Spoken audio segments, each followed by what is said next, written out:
Hello everyone, my name is Rohan Tikekar and I'm Associate Professor and Extension Specialist in the Department of Nutrition and Food Science at University of Maryland, College Park.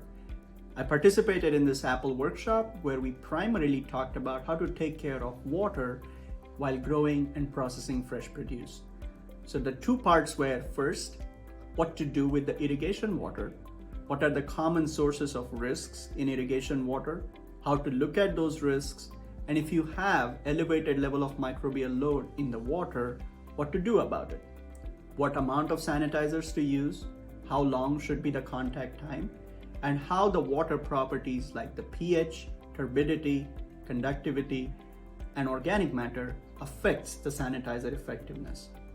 The bottom line is, if you use fairly regular concentrations of sanitizers between 10 to 15 ppm of either chlorine-based sanitizer or peroxyacetic acid-based sanitizers, there's a good chance that you can significantly reduce the microbial load by 3 log or more in different sources of water, and that should give you an improved food safety in irrigation water. The second part focused on cross-contamination as we handle produce during various operations, particularly washing. We talked about how washing can increase the risk of cross-contamination as water becomes the carrier of bacteria that have released from a contaminated produce and attached to the non-contaminated produce.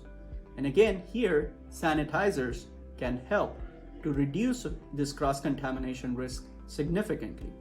And here I talk about some of our results where we looked at how different sanitizer concentrations can reduce this risk of cross-contamination and how the water quality, particularly its chemical oxygen demand, can reduce this effectiveness of sanitizer.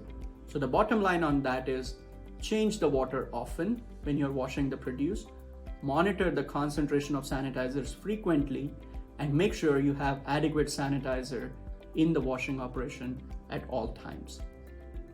Those are some of the highlights. Thank you for listening.